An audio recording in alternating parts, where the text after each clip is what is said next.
Sir, खरीफ season में जो फसलों की कटाई शुरू हो चुकी है, तो फसल अवशेष प्रबंधन को लेकर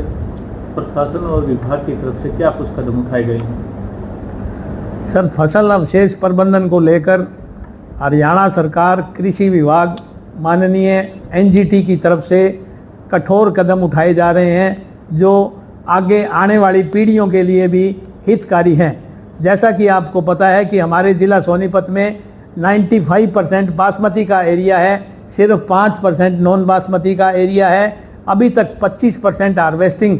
हो चुकी, अभी 2 कटाई नहीं हो रही। मैं आपके चैनल के माध्यम से सभी किसान भाइयों से अनुरोध करूंगा कि वो पराली न जलाएं, बल्कि उनका इम्प्लीमेंट के द्वारा प्रबंधन कराएं। जैसा कि आपको पता है कि मेरी फसल मेरा ब्यौरा के रजिस्ट्रेशन के टाइम ये फार्मर से भरवा लिया गया था कि आपने इन सिटू करना है या एक्स सिटू करना है, जिसमें सरकार द्वारा पिछले सीजन में 1200 रुपये प्रति एकड़ अनुदान की घोषणा की गई थी, जो पिछले सीजन में 1000 रुपये प्रति एकड़ था। अब हरियाणा सरकार ने वो 1200 रुपये प्रति एकड़ कर दिया है और बहुत से किसान भाइयों ने इस मामले में बड़ा अच्छा रुझान दिखाया है। सभी ने इन सिटू और एक्स सिटू का ऑप्शन भर दिया ताकि ज़्यादा से ज़्यादा अनुदान किसान भाइयों को मिल सके। जिला सोनीपत में 475 नोडल ऑफिसर नियुक्त किए गए हैं और जिला और डिस्ट्रिक्ट लेवल पे, ब्लॉक लेवल पे और विलेज लेवल पे कमेटियों का गठन भी किया जा चुका है और सभी ब्लॉक लेवल पे अधिकारियों को गाड़ियां दे दी गई हैं और 112 नंबर को भी एक्टिवेट कर दिया गया है। आदरणीय चीफ सेक्रेटरी महोदय ने और डीसी साहब ने पिछले हफ्ते मीटिंग लेकर पूरी ब्रीफ के साथ ये सभी अधिकारियों को, सभी नोडल ऑफिसर को ये निर्देश दिए थे कि किसी भी हालत में पराली में आग नहीं लगनी चाहिए और सभी गांव में जाकर हमारी टीम के मेंबर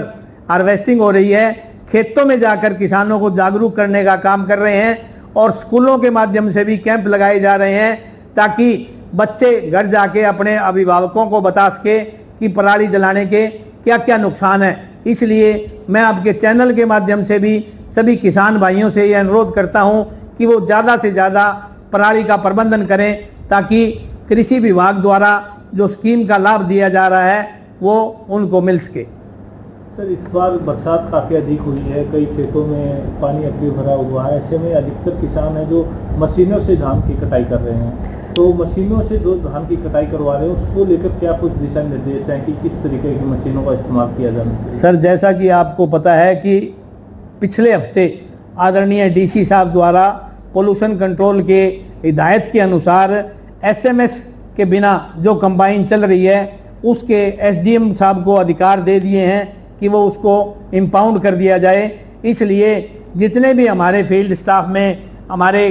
कर्मचारी हैं, अधिकारी हैं, उनको भी ये हिदायत दी गई है कि कोई भी कंबाइन बिना एसएमएस के नहीं चलनी चाहिए और जो भी बिना एसएमएस के कंबाइन चली पाई गई उसको इम्पाउंड कर दिया जाएगा और आगे कानूनी कार्रवाई उनके खिलाफ की जाएगी। सर, सैटेलाइट के माध्यम से भी नज़र रखी जा रही है, तो अब तक क्या कुछ रिस्पॉन्स रहा है सैटेलाइट का? सर, सैटेलाइट के माध्यम से जो लगभग 4:30 बजे लोकेशन आती है उसमें अभी तक हमारे